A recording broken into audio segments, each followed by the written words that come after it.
California, which is in Southern California's San Fernando Valley. They live about a mile downwind of this natural gas storage field, and when it started leaking, they got a really big whiff.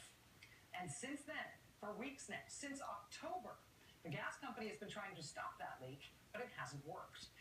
The private utility that owns this storage well is called Southern California Gas Company, and they say they think the leak's happening somewhere in the first few hundred feet below ground in the casing around a particular 7-inch pipe. But even though they have this theory of what the problem is, their efforts to fix this problem haven't worked at all. Their big idea was to fill that pipe with salt water, basically as a cork, so the gas could get up and out while they were figuring out whether the leak was and whether they could fix it. So far, they've tried their saltwater method 6 times, and it has failed 6 times. Their next big idea was to try to kill the well altogether. This is an idea you might remember from the BP disaster. You drill a new well, a new hole next to the original hole, and you intercept the leaky pipe somewhere below where it's leaking. You pump a bunch of cement in to plug the well. So that's the new plan with this big natural gas leak as well. The only problem is, even if all goes perfectly, that sort of plan will take months, up to 4 months. And for some residents of Porter Ranch living with that rotten egg smell, that means 4 more months of headaches and nausea and nosebleeds and respiratory problems. And aside from this, even as a potential public health disaster, this is also a budding environmental disaster.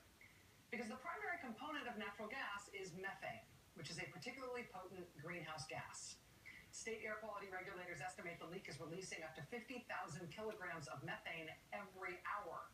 And they say if that well keeps doing that at that rate, then basically this leak will equal 25% of California's daily greenhouse gas emissions.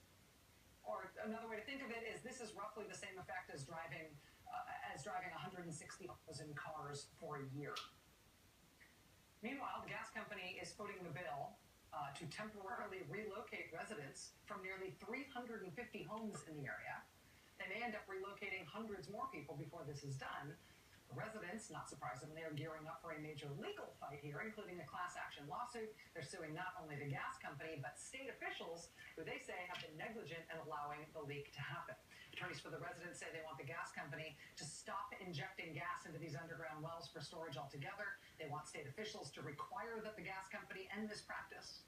This week, LA County supervisors asked California Governor Jerry Brown to intervene and use his executive authority to have state regulatory officials take immediate action to figure out how to stop this leak. The company can't do it, let the state come in and do it. One thing it turns out we are great at in this country is drilling holes really deep in the ground for oil and gas purposes. One thing we are not so great at is figuring out what to do with those holes when things go wrong with them. This leak is so big, it's 1/4 of the greenhouse gas emissions for all of the state of California. 4 months to fix it? Watch this space. That does it for us tonight. We will see you again Monday. Our live coverage continues now with my colleague Chris Jensen in San Bernardino. Good evening, Chris. It's great to have you there. Good evening, Rachel. Thank you.